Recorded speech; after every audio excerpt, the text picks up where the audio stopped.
in other places. And I've been very strong believer that what we need to do in education is go to the full voucher system. I know this isn't what you care about, but this is what I care about a great deal. Well, and this is exactly what we care about. Okay, So great. This was, believe it or not, this was at the end, and we're one just of the getting things it now. that I feel is that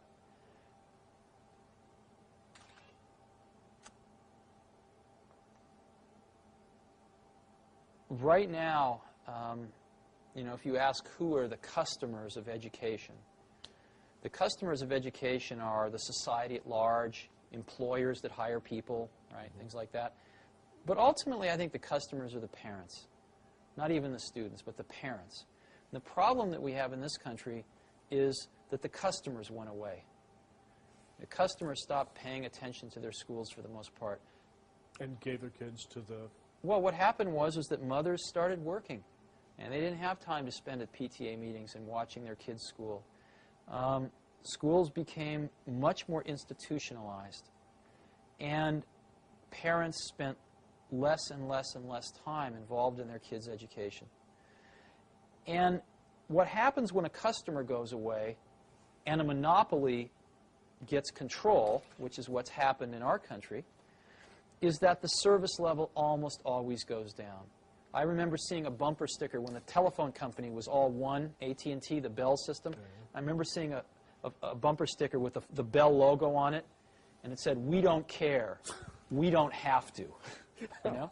And that's what a monopoly is. Sure. That's what IBM was in their day, and that's certainly what the public school system is. They don't have to care. Now, it turns out, let's go through some economics. The most expensive thing most people buy in their lives is a house. The second most expensive thing is a car, usually. And a car costs, average car is approximately about $20,000 now, $16,000, $20,000. And an average car lasts about, what, 8 years? Right? You buy another one. Yeah. So approximately, you know, $2,000 a year, right, for an 8-year commitment. Well, your child goes to school, right, approximately 8 years in K through 8, right? Right. You don't like to switch schools. It's about an 8-year commitment. What does the state of California spend per pupil per year? I have no idea. In a public school? I have no idea. What they spend per year per pupil is about $4,400. Wow. Okay? About over twice as much as a car. Now, it turns out that when you go to buy a car, you have a lot of information available to you to make a choice, and you have a lot of choices. Oh, yeah. I mean, General Motors and Ford and Toyota and Chrysler and Nissan, they are advertising at me like crazy. I can't get through a day without seeing 5 car ads.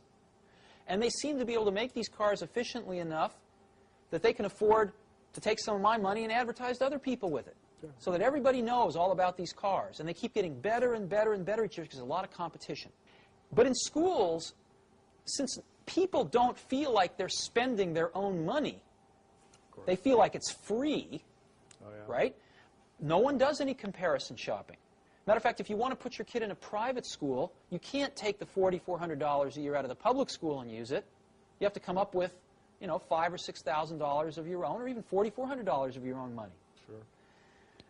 Or more. I believe very strongly that if the country gave each parent a voucher, a check for $4,400 that they could only spend at any accredited school, that several things would happen. Number one, schools would start marketing themselves like crazy to parents to get students.